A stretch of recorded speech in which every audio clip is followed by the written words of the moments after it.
To surprise my girlfriend Willow for her birthday, I set up a live stream and hid inside my car, planning to propose to her right on the spot, to give her an unforgettable romantic moment, and let all our friends and family witness our happiness. But the very next second, as soon as the car door opened, my girlfriend, breathless, was pushed onto the seat by another man. The car began rocking violently. I was so embarrassed I didn't even dare to breathe. I should have been under the car, not inside it. Because the live stream was now broadcasting this explosive scene. Main text. I was hiding inside the car, holding a bottle of champagne, planning to give Willow a birthday surprise. As she got closer, I suddenly heard two voices. I was caught off guard. I watched her get pinned against the window, gasping continuously. I should have been under the car, not inside. Seeing how wild they were getting. The worst part, I had planned to propose to her today. To let everyone witness our joy, I had started a live stream. At this very moment, both our parents and close friends were watching online. Willow and I locked eyes. But she couldn't see me through the dark car tint. She shyly said to the men, "Let's go to the car." I panicked. What if she really got in? The live stream was being recorded by an internal camera in the car. If she came in, she'd be caught on camera. That would be utterly humiliating. I quickly called her. She picked up the phone, saw my name on the screen, and instantly said, "I'm in a meeting. Can't talk right now." I didn't even get a word in. She hung up before I could say anything. Then she turned off her phone. Next thing I knew, the car door opened. The two of them came in, kissing passionately. He pushed her onto the seat, and they were completely absorbed in each other. It was over. Everything was captured on the live stream. I was lying in the trunk of my SUV, stunned. Today was her birthday. I had planned to open the trunk when she came downstairs. You know, that trending setup online. Open the trunk to reveal roses, gifts. Me kneeling beside the flowers, holding a ring. It should have been a romantic proposal. And the camera was perfectly positioned to capture her surprised and happy reaction. Our friends and family were all waiting at home. We had agreed, once the proposal was successful, as I led her into the house, everyone would release confetti poppers. Now, what a disaster. What the live stream was showing was her clothes being stripped off one by the homewrecker. That bastard smirked and said, "Why didn't you answer your boyfriend's call? Afraid of being caught?" Willow kissed him and replied passionately, "I'm not scared. If you want to play the phone call game, I'll call him right now." The guy laughed and pressed her down onto the seat. "You're really something else," my girlfriend playfully said. "If we're chasing excitement, might as well go all the way." They were already lying in the back seat, completely unaware of me hiding in the trunk. Awkwardly, I opened my phone, and saw them going at it in the seats. And yes, the live stream was still running. The stream was password protected. Only people with the code could enter. But there were over 100 people online. I don't even have that many friends. Clearly, someone had shared the drama with others for the gossip. Over 100 viewers, and not a single comment. I could imagine everyone sitting in my house, holding cakes and confetti poppers, watching this unfold on their phones in stunned silence. The worst part, I saw one account was repeatedly sending me gifts. It was my girlfriend's mother, my future mother-in-law. She kept sending gifts because each one triggered a visual effect that covered the explicit footage. She doesn't use phones much, and probably didn't know that you can clear the screen with one tap. She didn't realize she could avoid the effects altogether. Poor woman, unaware of the full context. She kept burning through her retirement fund, trying to cover up the shameful scene. I couldn't end the live stream, because the streaming app was running on the car's infotainment system. To stop it, I had to operate the car system directly. At that moment, the side guy finally noticed something was off. He asked, "Wait a minute, why is the car running?" My girlfriend laughed and said, "My boyfriend's car can start the AC remotely from his phone. I turned it on before coming downstairs. I didn't want you to feel too hot." The guy exclaimed, "Damn, even his cheap 100,000 renminbi domestic car has that function. My 1.3 million Porsche doesn't even have that." Willow cupped his face and kissed him passionately. "That's why you're in his cheap little car, having sex with his girlfriend," she said playfully. Her words got him so hyped up he started tearing off her clothes. He bit her ear and said, "You're such a tease. He lets you drive his car while he's taking the subway to work every day. And you're still saying nasty stuff like that to me." My girlfriend moaned excitedly.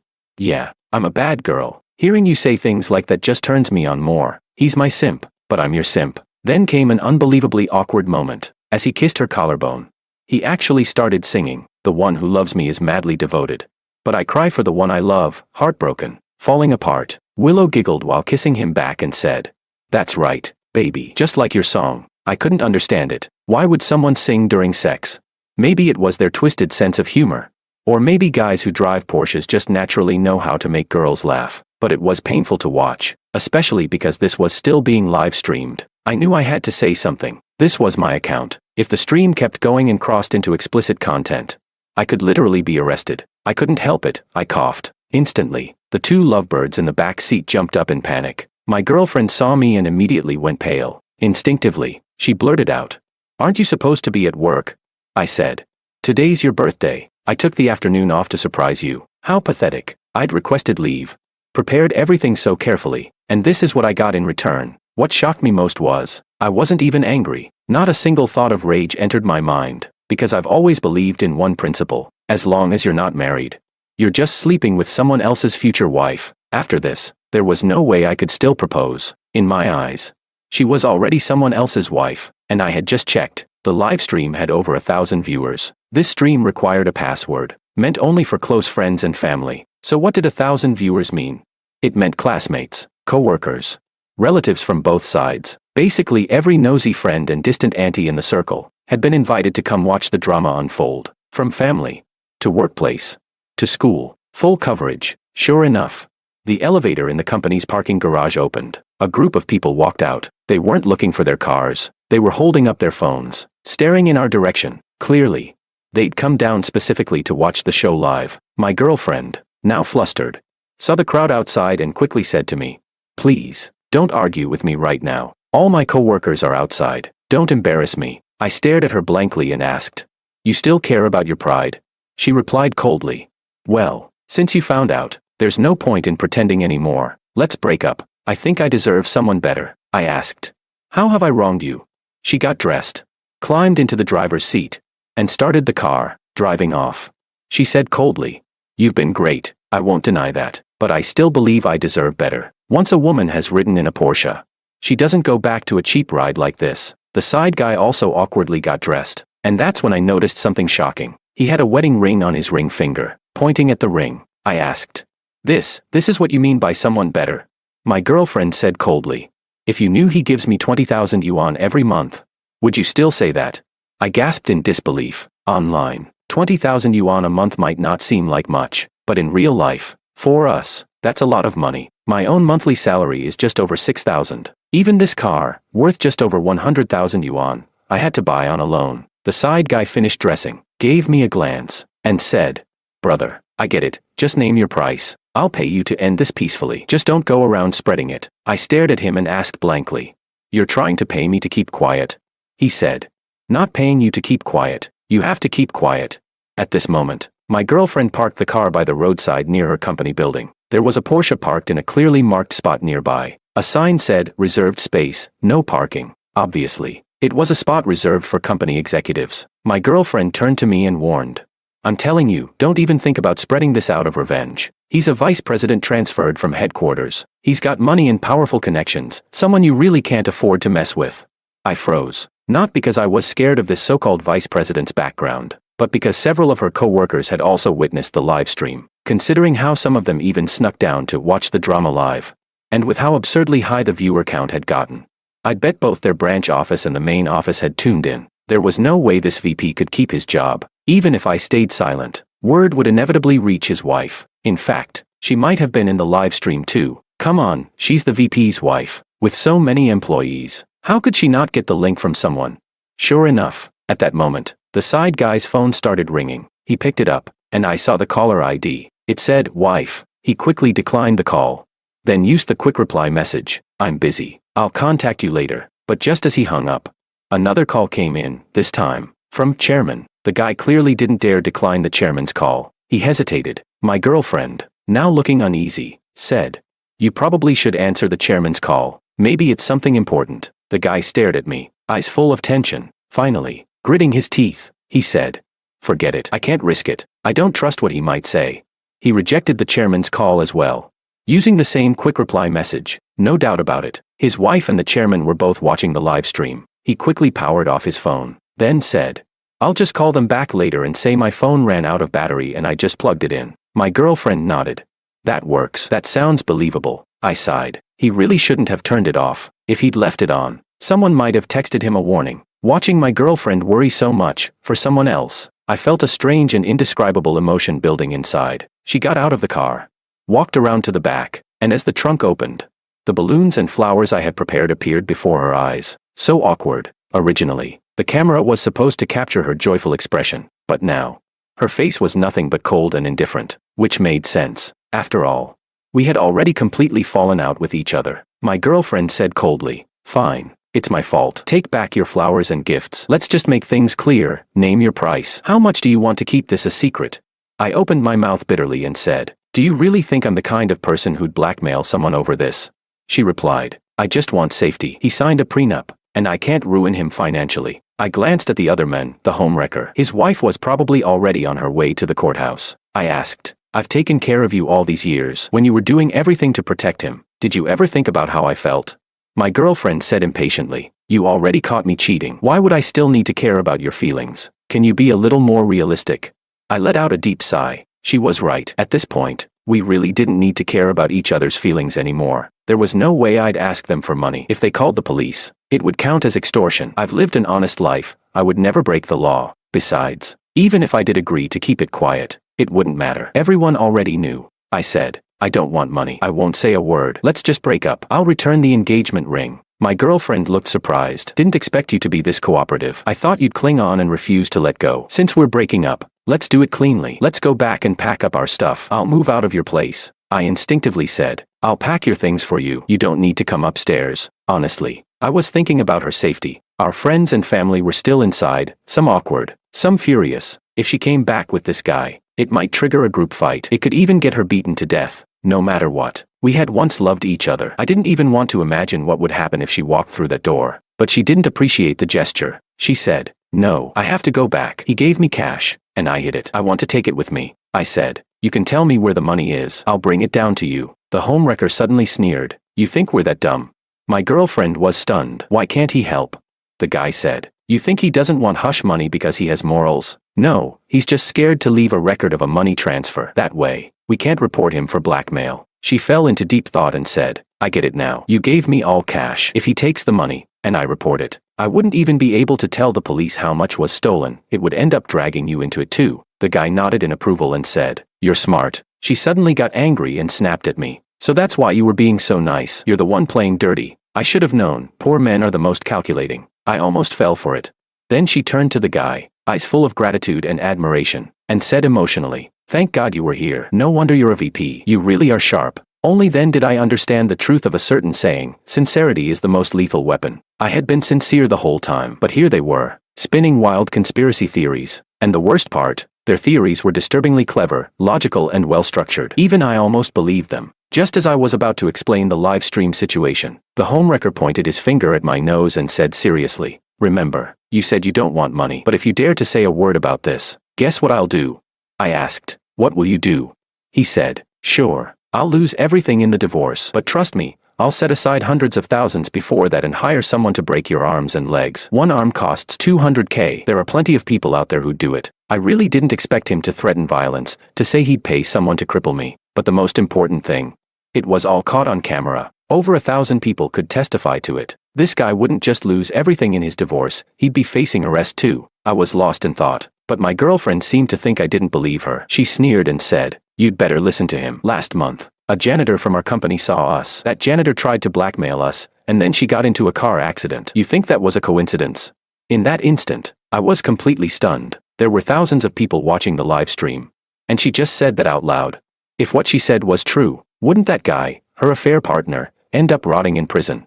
He glanced at me and said calmly, "That kind of coincidence could happen to you too." After saying that, he got out of the car. I saw him open the Porsche door with gentlemanly elegance and let my girlfriend into the passenger seat. Suddenly, he took out 2 bundles of cash from the Porsche and tossed them into my trunk. He said, "I'm a man who uses both kindness and pressure. Here's 20,000 yuan. Call it emotional damages. As long as you keep your mouth shut, nothing will happen to you. I'll escort her back to pack her things." Then he got into the Porsche and started the engine. I had initially wanted to warn them, but now I no longer cared. I meant well, but they had already threatened my safety. So let it be. If they end up beaten to death, so be it. After all, my family definitely wouldn't lay a hand on them. It was her family who just got utterly humiliated. The Porsche was fast, but we were in the city, so we were basically driving side by side. At this point, they didn't even bother hiding it anymore. While waiting at a red light, I saw my girlfriend throw herself into his arms, kissing him passionately. completely unconcerned that I was right beside them. It was as if breaking up with me meant dropping a heavy burden. I couldn't stand the atmosphere, but I still had to follow them back home. To my surprise, this incident had spread far and wide, because downstairs at our building, a crowd of neighbors had already gathered. When we got out of the car, they all stared at us, some even pulling out their phones to confirm it was really us. There were even people upstairs peeking through their windows. No doubt the live stream had been shared to the building's residents group chat. My girlfriend stepped out of the Porsche, noticing all the whispering in the cameras. She actually looked proud and said to me smugly, "See that? Do you know what they're filming? This is what it means to step out of a luxury car: beauty, money, and attention. This is the life I deserve." I no longer felt anything for her. I replied coldly, "They're just watching a pair of shameless cheaters. They're looking at a circus act." She wasn't angry. Instead, she smiled and said, "So now that your little scheme failed, you're just lashing out like a dog backed into a corner. I knew it. You were trying to steal my cash. Too bad your petty tricks were exposed by a true elite." After saying that, she boldly clung to the guy's arm and walked into the building. Instantly, the neighbors couldn't help but gasp and start booing and shouting. The guy looked puzzled. "Why are they yelling?" My girlfriend said, "I was with him for years. The neighbors all know me. Now they're probably just shocked to see me with someone else." He asked, "Won't this hurt your reputation?" She shook her head and said, "It's fine. I'm actually happy. These people have watched me get out of cheap cars for years. They must have looked down on me. But now they've seen me get out of a Porsche with their own eyes." He stroked her head and said tenderly, "Once I find the right moment to get divorced, I'll buy you a Porsche." Hearing that, my girlfriend was instantly thrilled and kissed him in public. The crowd of neighbors burst into even louder uproar, but my girlfriend had completely lost control. While kissing the guy, her side piece, she even glanced at me with a provocative and disdainful look. At that moment, the elevator doors opened. Our landlord stepped out and happened to see her kissing the guy. He immediately started shouting, "You slut. I can't believe I rented my place to someone like you." My girlfriend froze, unable to believe it. "What did you just call me?" The landlord roared. "I said you're a shameless whore, a skanky homewrecker." She instantly flew into a rage, but the guy quickly held her back and gently said, "Don't bother with people like this. You're moving out anyway. I'll get you into a 5-star hotel tonight." My girlfriend huffed and said unhappily, "They don't know anything and just assume I'm some homewrecker." I was stunned, but she was a homewrecker. Once we were in the elevator, she seemed to be thinking deeply, then suddenly turned to me and asked, "Did you say something to the landlord? Did you tell him what happened?" I replied, "I didn't." She snapped, "Then why did he curse me the moment he saw me? A normal person would at least ask what's going on, but he didn't even ask. He just went off on me." "You must have told him." I answered honestly. "He knew I was planning to propose to you. The bouquet was too big, so he helped me carry it out earlier." My girlfriend suddenly understood and glared at me viciously. "It better be just that. If I find out you told anyone about this, I swear you'll regret it, just like that janitor last time." Just as she said this, a police car suddenly pulled up in front of the building. The officer in the driver's seat saw us and pointed urgently, shouting, "Hey, hold up." But it was too late. The elevator doors slowly closed. My girlfriend quickly pressed the open button, but the doors didn't reopen. She muttered, "Ugh, it closed. Guess the police will take the next one." The guy held her in his arms, kissed her on the forehead, and said softly, "It's fine. They can wait for the next elevator." I rolled my eyes. The cops were clearly coming for them. They had just openly admitted on livestream to hiring someone to hit the janitor with a car. More than 1,000 people were watching, including almost all their co-workers. Whether they were bluffing or not, if a janitor at their company had actually been hit recently, the company would have already reported it to the police. That's a serious felony. They could be looking at life in prison, or worse, even the death penalty. As the elevator slowly rose, my girlfriend, clueless about the catastrophe awaiting her, snuggled happily in the guy's arms and said, "I'm so happy. Once I move out, I can finally text and video call you openly, without worrying about anyone finding out." The guy replied gently, "Baby, just be patient. Once I get the divorce, I'll make sure we can be open too." Right then, the elevator arrived at our floor. My girlfriend hugged him and beamed, "This is the happiest day of my life." The doors slowly opened. Outside, a massive crowd filled the hallway. The corridor, once decorated with balloons and flowers, was now torn apart, everything scattered on the floor. My former future in-laws stood at the doorway, faces ashen with rage. My girlfriend, still smiling moments earlier, was instantly frozen when she saw her parents. She stared at them, dumbfounded. "Dad, Mom, what are you doing here?" The "Happy Birthday" banner still hung from the ceiling, too high for anyone to tear down. Panicked, my girlfriend quickly let go of the guy's arm and grabbed mine instead. Nervously, she stammered, "Oh, you're here to celebrate my birthday. Just now, my boss told me I was getting a raise, and I got excited and hugged him." "Don't misunderstand. No one believed my girlfriend's lies. Everyone still looked at her with cold, disgusted expressions. Suddenly, her father exploded. He grabbed her by the throat and roared, "Celebrate your birthday. I'll celebrate your death anniversary instead." The sudden violence left my girlfriend completely stunned. She was yanked out of the elevator roughly, still clueless about what was going on. Panicked, she turned to her mother and cried out for help. "Mom." But that word, mom, didn't awaken any motherly love. Not only did it fail to move her mother, it triggered something terrifying. Trembling, her mother pulled a fruit knife out of her pocket and lunged straight for my girlfriend's throat. The ferocity of the attack shocked everyone into momentary paralysis. Luckily, someone managed to grab her mother's arm in time. The knife missed her throat, but still sliced deeply across her face. It was clear her mother had completely lost control. She screamed hysterically, "I gave birth to you. I can kill you too. I'll kill you now, then kill myself." To be honest, her parents used to be extremely protective of her. They spoiled their daughter like she was royalty. Back when she and I had minor arguments, they'd always take her side, telling me not to pick on a girl. In short, she was their precious little princess. But now, forget about a princess, she couldn't even pass for a cursed pearl. All our relatives and friends had seen everything play out. The humiliating scene in the car, the criminal confession. One side was a public disgrace, the other was bound for prison. This wasn't just about doting on their daughter anymore. I wouldn't be surprised if her parents had lost their will to live altogether. Sure enough, even though people managed to hold back her mother, she was still in total meltdown, screaming, veins bulging, completely detached from sanity, like she was teetering on the edge of a full mental breakdown. My girlfriend was terrified by the way her mother looked. She stammered, "Mom, you've got it all wrong. We're not what you think, we're just boss and employee." Then she touched her own face. The moment she felt the blood, she broke down in tears, crying, "Calm down. You've scarred my face."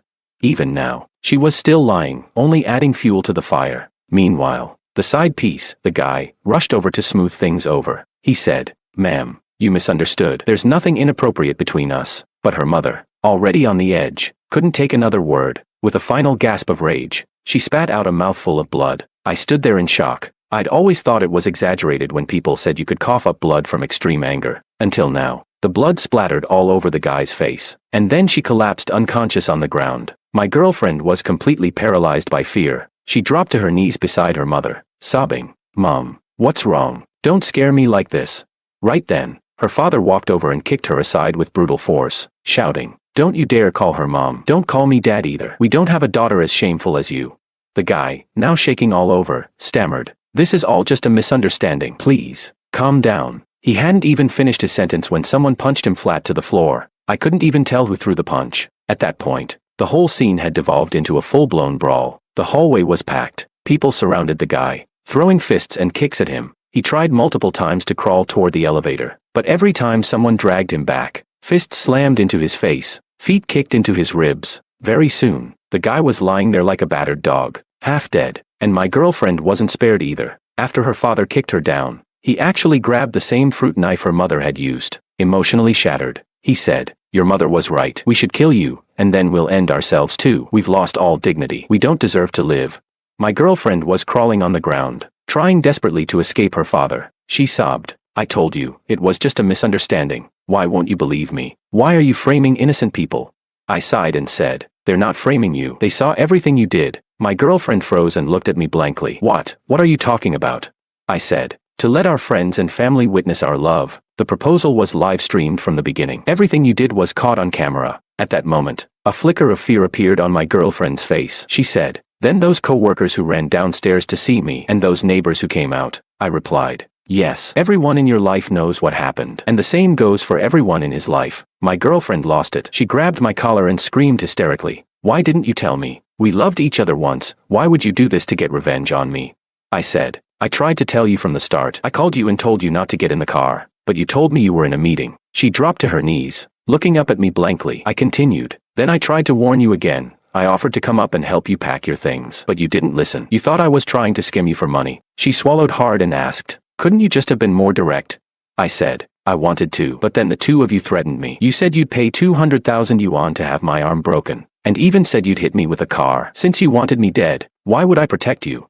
The guy, her side piece, was stunned too. He stuttered, "Then those calls earlier, my wife, the company chairman." I chuckled. "Yeah, I'm guessing your colleagues shared the live stream link with them too. Oh, and about that janitor you said got hit by a car on your orders. I'm betting those cops downstairs are here for you." At that moment, Both my girlfriend and the guy looked at each other in stunned silence, but it didn't last long. They were soon swarmed again by the furious crowd. The cheating couple desperately tried to crawl their way out of the mob, but people were too enraged. Every time they tried to escape, someone would grab their legs and drag them back violently. What a joke. Her parents, who should have been the ones most likely to protect her, one had fainted from rage after vomiting blood. The other was still being held back with a knife in hand, barely restrained from committing murder. This was a full-blown tragedy turned farce. My girlfriend was beaten so badly she couldn't even get up. She lay on the ground sobbing, screaming to her lover, "What do we do? I'm finished." The guy exploded, shouting, "I'm the one who's finished. My wife knows. The entire company knows. You've ruined me." My girlfriend cried, "You ruined me. My mom vomited blood. I'm going to turn you in. You're the one who had someone run down the janitor. I had nothing to do with it. I'll confess everything and cut a deal." Furious, the guy lunged at her and started choking her. "Then I'll kill you first."